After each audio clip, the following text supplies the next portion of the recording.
I've been waiting on FAMU versus Alabama State all year long since before the season started. And I understand a lot of things have changed, but one thing that hasn't is my excitement level.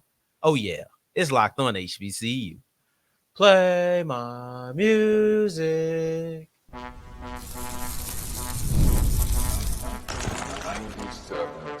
You are Locked On HBCU, your daily podcast covering HBCU sports. Part of the Locked On Podcast Network, your team every day. What's going on, family? Welcome back to another episode of the Locked On HBCU podcast, your number one daily one-stop shop for everything HBCU athletics. Monday through Friday, part of the Locked On Podcast Network, your team every day. And I, of course, am Darian Gray, a.k.a. the Mouth of the South, Texas Southern alum and former TSU Herald Sports editor and current contributing writer at USA Today's Saints Wire. Thank you for going on this journey with me. Make a Locked On HBCU your first listen of the day every day. And remember, just because the mic cuts off does not mean that the journey is over. It just means it's time to follow me on Twitter at South Exclusives. Starts with an S and ends with an S. Read it and weep. Today's episode is brought to you by FanDuel. And now, if you go to FanDuel.com to get started and you put down a $5 bet, you get $200 back in bonus bets. So go to FanDuel.com to make every moment more. I'm excited. I'm geeked. This is not just something I'm saying in the intro to make you excited for this match. I've been legitimately hyped up about this game, and I'm going to get to it in a little bit, so I'm not going to lean too much into it. But I've been waiting on this game for a long time. And I will admit, when the Andrew body injury happened, when some of the things with Alabama State changed as far as my outlook, my excitement took a dip. But I don't know what it was. But this week, something about Monday, Tuesday being activated and looking and saying, oh, this is FAMU versus Alabama State week. I feel like I've been dropped in like a Lazarus pit of excitement, right? Like I've just been rejuvenated. I've been reborn. My excitement has been reborn. And I'm excited to give you these three matchups, these two storylines, this one key to victory. And I'm telling you right now that those matchups and those key to victories, more than any time before, I think are really going to tie in together more so than any episode this year. Maybe not ever, but this year, yeah, this is probably the best tie-in that we've had. So let's kick it off with the biggest matchup. This is no question about it. This is the most pivotal matchup. This is maybe the deciding matchup of this game. You have Daquan Kincey and Jamarie Holtzclaw, right? You have those two players, Holtzclaw. You have those two players going up against the FAMU run defense. And when I'm looking at those two running backs, I don't think that there is a more important matchup when you look at what FAMU wants to stop. When you look at where Alabama State wants to attack FAMU, I don't think that, without a question, this is the pivotal matchup within this game, and the winner of this matchup very well could win the game. This is not a joke. I understand that the outlook of both teams are drastically different now, right? You have FAMU, who seems to be ascending. You have Alabama State, who is apparently descending after the Andrew Body situation, but I don't necessarily know if I agree with that, which is why I said apparently. If you'd asked me 2 weeks ago, I'd probably been all on board, but I did see an offensive heartbeat from their team last week that has me more excited. I think that's what it is. I think that's where the rejuvenation comes from. It comes from seeing them show an offensive heartbeat. So I'm like, oh, this game is going to be competitive, because if it was all defense, I don't know if it would have been the most competitive game, right? Or at least the most enjoyable game. It probably still would have been competitive because of the defense, but enjoyable, I don't know. But anyway, I'm getting ahead of myself. That's how excited I am. I'm out here giving you second and third segment talking points because I'm just excited about this matchup. Let's keep it with Kincey and Holtzclaw versus the FAMU run defense. Holtzclaw and Kincey are the fourth and fifth leading rushers in this conference. And that's impressive when you split teams or when you split carries as a running back, right? Alcorn has their quarterback and running back 1 and 2. They're splitting carries too, but both of them as individuals have more than either Kincey or Holtzclaw. They're both in the 30s. Those guys, Vaughn, Alcorn's quarterback is in the 50s. And then you have the running back who's in the 40s, right? So, but when you compare the duo for Alabama State to everybody else, they have less carries. I think it's maybe one player who has less carries than either one of them. But for the most part, they're being outworked, but they're not being outproduced per carry. Let's look at it. Holtzclaw has 6.3 per pop, and you look at Kincey, who has 7 per pop. So that's really good. That's very explosive. And that freshman Holtzclaw is going to be getting more and more touches. You've seen that as the year's gone on. He had a 1 carry for 18-yard performance against North Carolina Central, and it started to slowly go up. The next game, he was only 1 behind Kincey. Then the next 2 games against Samford, and then against Bethune-Cookman, you look at Holtzclaw, who is leading the team in rushing attempts. So you see his workload going up. They're obviously giving this freshman a whole lot more work because they feel like he can take it on. And I didn't even mention a guy like AJ Gates. So they have a lot of talent at the running back position. And guess what? That's where I think that FAMU is vulnerable. When it all comes down to it, FAMU's run defense and the 2 games that you've seen against FCS competition, FAMU's run defense has been a weakness. Against Norfolk State, they dominated the Rattlers' run defense. They just kept gutting them and gutting them and gutting them. Then you look at the South Carolina State game. They ran very well in that matchup too. So I do give FAMU credit for their ability to stop the run in pivotal moments against Norfolk specifically. You had a couple of 3rd and shorts. I thought that goal line stand, I think it was on the 2-point conversion. That's what it was. I thought that was a beautiful play. I thought that was a beautifully schemed play, a beautifully executed play. I can acknowledge these things. I praised them for it. I highlighted it when it happened. And I'm not going to all of a sudden turn my back on it. But at the same time, you can't change what happened the majority of the game. And what happened the majority of the game is FAMU is getting ran up and down. Alabama State is looking to run the ball. If you're looking to run the ball and your opponent has a vulnerability in their run defense, doesn't that sound like a pivotal thing?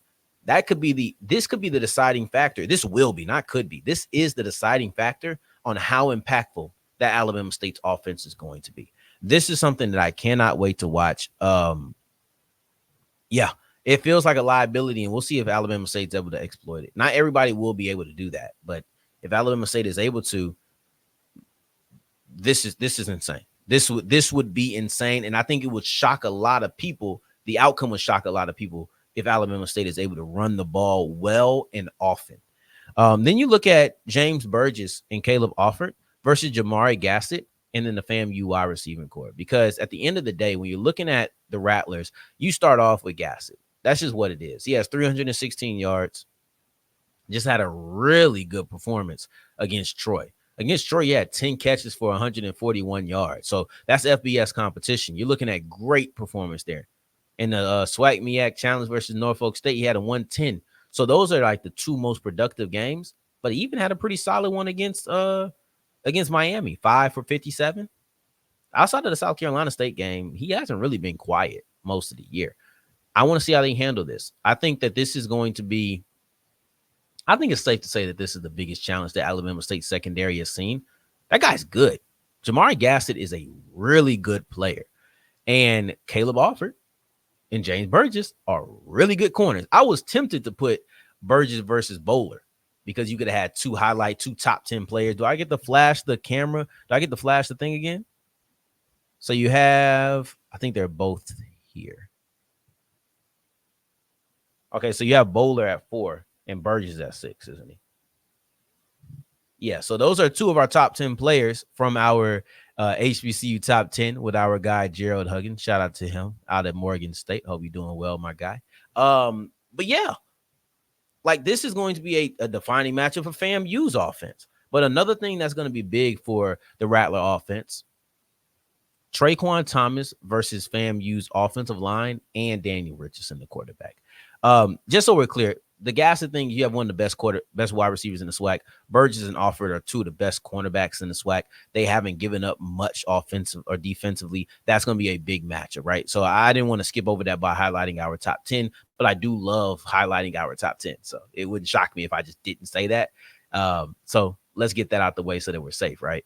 But yeah, Daquan Thomas, the Alabama State defensive lineman, is 3rd in the SWAC with 3.5 sacks through 4 games. And if we're talking about the run game, he's 6th in the conference with 5 TFLs in 4 games. Some of those guys, like if you go per game, he jumps up to 2 in sacks. He jumps up to 4th in TFLs. if you're just talking about per game, because some of these players have played five. Some players have played 5 games. Alabama State hasn't. And he's at an even bigger handicap when you think about the fact that he absolutely cracked Cameron Ransom. Oh, Jesus. He cracked Cameron Ransom. And they called it targeted. I didn't think that was a good call. I didn't think he dropped his head, but I'm a defensive player who's always going to lean towards defensive things. Personally, to me, he did not drop his head. That should not have been targeting, but that happened in the first half. The reason that that's important is he'll be back for this game completely. If it happened in the second half, he would have had to miss the whole first half against FAMU. But because it happened in the first half against Bethune-Cookman, you served your basically half game suspension that they always give you. It's crazy to me. If it happens on the first play of the game, what do you mean I have to miss the entirety of the game? But if it happens on the last play of the game, I only have to miss 2 quarters. It's a slightly flawed system, but things can't be perfect, so I'm not going to cry about it. Anyway, you're looking at a guy who basically played 3.5 games. Yeah, because he didn't play that second half against Bethune-Cookman because he was ejected on the targeting call. And he didn't even get a sack for that. He should be at 4.5 sacks, which will put him, it may put him top 2 per game, I think, or top 2 overall, maybe 1, 2 per game. But this is a big one, man. You have Daquan Thomas versus the FAMU offensive line and Daniel Richardson. The reason I add the quarterback is because I've seen many times. I saw many times that Norfolk State should have had him. I've seen a few times South Carolina State should have had him. This guy has good pocket awareness. He has good pocket mobility, and he has the ability to escape as well. So you have all 3 of those things mixed together. That makes him a very difficult player to bring down. And when Daniel Richardson is able to extend the play, then you have to take into account Jamarie Gassett. Then you have to take into account that we're scrambling. It's no longer just, all right, we're in cover 3. We took care of our responsibilities. It's now turned into we were in cover 3, but now we're not really covering the same routes that we were a step ago. These players are playing backyard football, and from the first 2 games, it seemed like they had an instant connection that has only grown as the season's gone on. This is a big-time game. I cannot wait, and that's where we're going to take it from when we kick off segment 2, the fact that I've been anticipating this for a long time. Today's episode is brought to you by FanDuel, and FanDuel is the official sports book of the Locked On Podcast Network. And when it comes to FanDuel, I don't really care what sport is your cup of tea. Go ahead and take you a seat, go on FanDuel.com, and make every moment more. Because at the end of the day, WNBA playoffs, present. NFL, present. MLB, present. NHL, present. The NBA hasn't even came in. They're the next class to come in. But here's the thing. We can already put down on the future. Who's going to be the MVP? Who's going to be the offensive rookie of the year? You have games for NFL this week. The MLB playoffs are in. The WNBA playoffs are in. Everything. You want regular season action. You want playoff action. You want future action. You have everything that you could possibly ask for all on FanDuel.com. And I'm sure they even have things about Devontae Adams' new future trade destination. Put some money down on that. All you have to do is go to FanDuel.com, put down a $5 bet, and get $200 back in bonus bets to make every moment more. As we continue rolling on today's episode of Locked On HBCU, I appreciate you for making this your first listen of the day every day. For your second listen, make sure you're checking out Locked On Saints. You already know what it is. They got the Kansas City Chiefs this Monday night, and I was listening to the crossover Thursday between Chris Clark and Ross Jackson. So check out both of those shows as you get ready for your weekend. Now, this is our game of the week. I wasn't going to highlight a collegiate show. This is our game of the week. Go check out the pros. Now, I broke it down to 3 matchups. Daquan Kincey, Jamarie Holtzclaw, all against, or those 2 against the whole FAMU run defense. You have James Burgess and Caleb Alford versus Jamarie Gassett in the receiving corps for the Rattlers. And then you have Daquan Thomas versus FAMU's offensive line and Daniel Richardson, because he's so difficult to bring down, that you're going to have to involve him in a conversation about sacking the quarterback. It's not just about getting to him. It's about bringing him down. You have to involve him in that. Now, what are our storylines? Our storylines are, first off, this is the game that I feel like many of us have been looking forward to since the beginning of the season. Um, Now some may have departed. Some may say, not really as excited as I was. But when you look at what this game was supposed to be, this game was supposed to be the new kids on the block versus the OGs. This game was supposed to be about the old phrase, when you to beat the man, or excuse me, this game was supposed to be about the phrase, to be the man, you got to beat the man. Right? This was supposed to be a Ric Flair type of game. And it was supposed to be Alabama State's turn to show if they're really supposed to be the man. Week 1 happens, Andrew Body goes down. Week 1 happens, FAMU looks pretty good against Norfolk State as far as how they closed the game. They've shown the ability to be extremely resilient. They've shown the ability to be very calm in the eye of the storm. Also, that may be poor wording, but for everybody who's dealing with Helene, I hope that everybody's doing well. I hope that your family's doing well. I know that it hit parts of Florida. It led to the Rattlers game being postponed against Alabama A&M a week ago. And Kincey actually spoke about how that gave them some sort of advantage. I guess they're spending what was a very terrible event into a positive thing for them. Just, silver lining. But when you're looking at this game, I've been waiting. And yes, I'm not gonna sit here and tell you that I never got less excited about the game.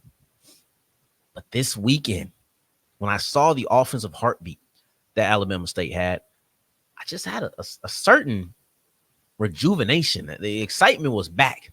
It felt like I felt like I was just shot up with adrenaline. I'm like, oh yeah, we dialed in.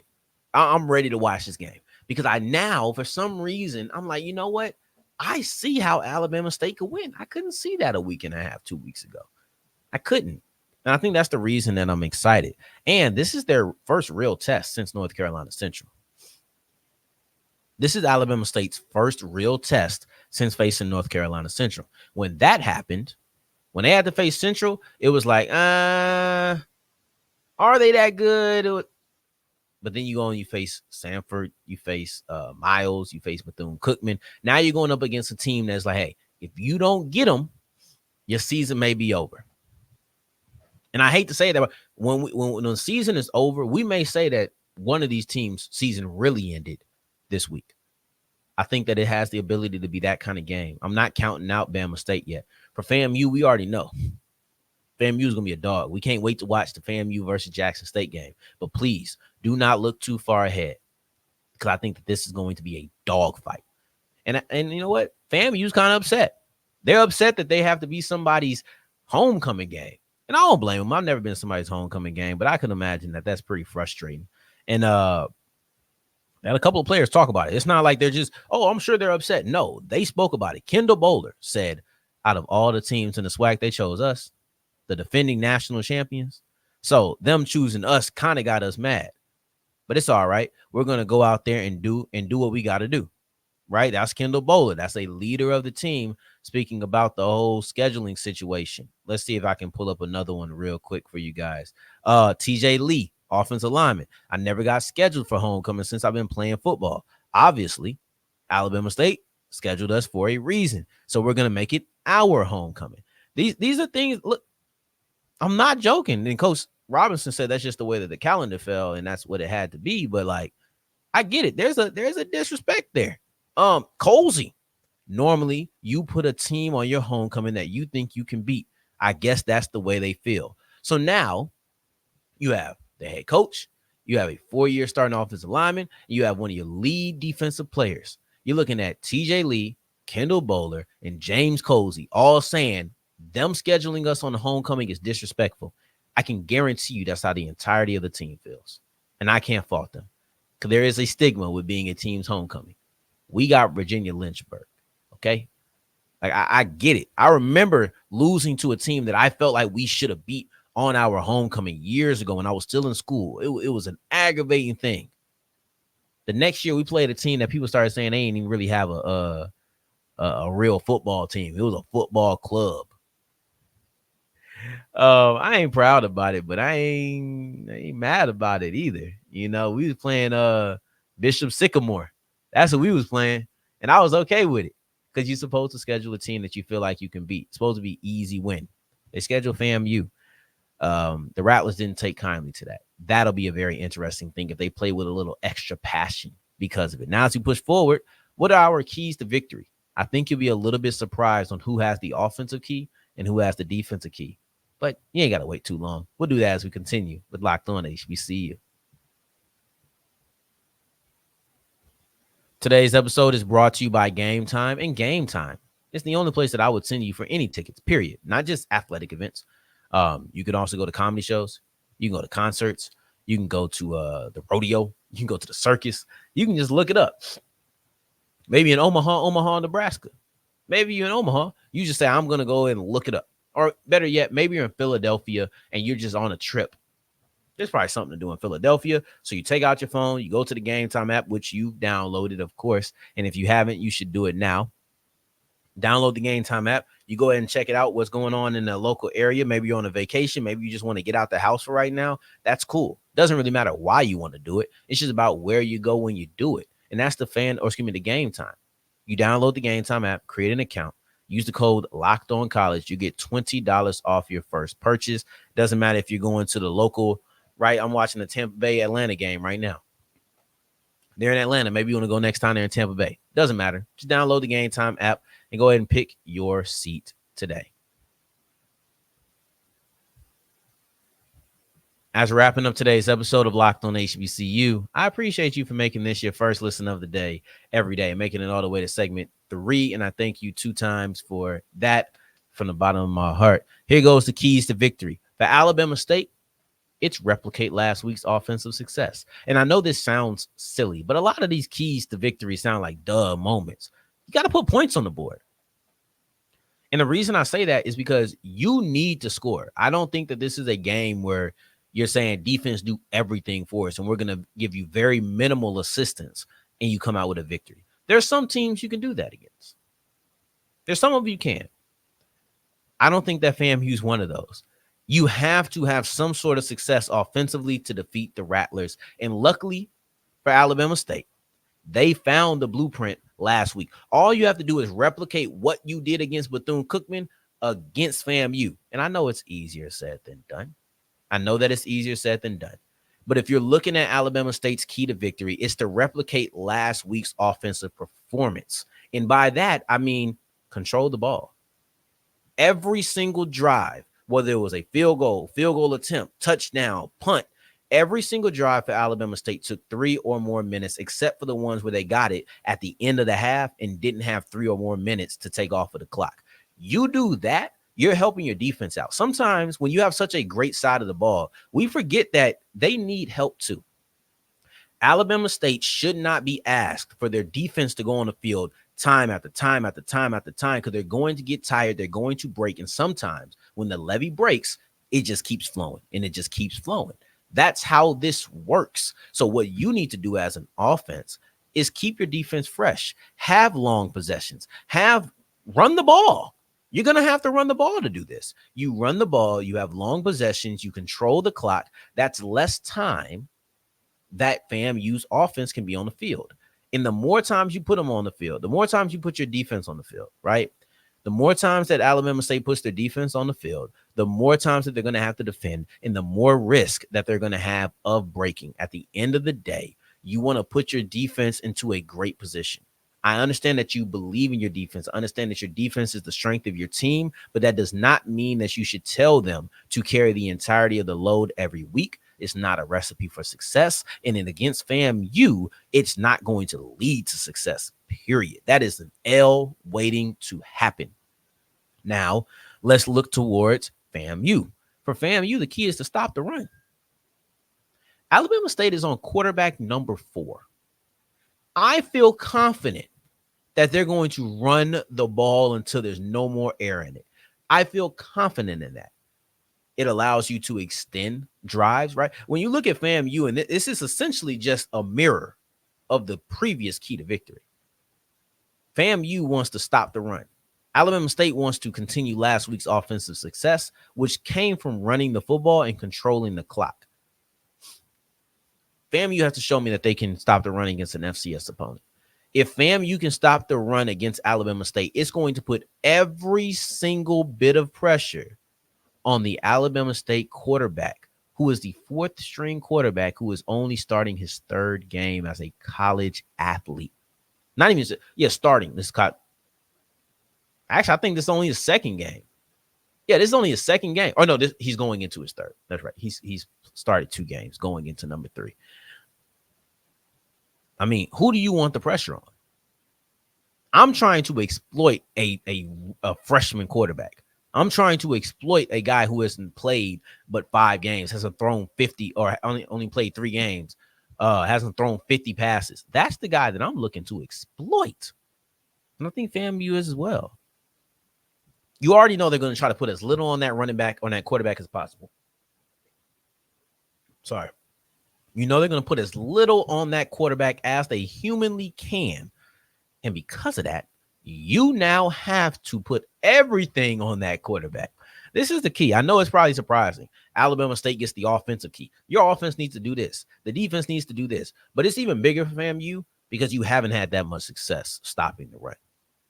It's going to be a good game, guys. This is going to be a good game. I hope I'm not wrong about that, but I think it's going to be one that's very entertaining to watch, and I can't wait to come back to you guys to discuss it on Monday. So in the meantime, in between time, until the next time that we hear each other, family, actually, I thought I did a pretty good job singing that song at the beginning. I don't really be paying attention to my vocals, like, or putting too much effort into it, but sometimes when I feel it, and I felt it, you know? So anyway, in the meantime, in between time, I just wanted to say that because I forgot to say it at the beginning. Take care. Stay blessed. Peace.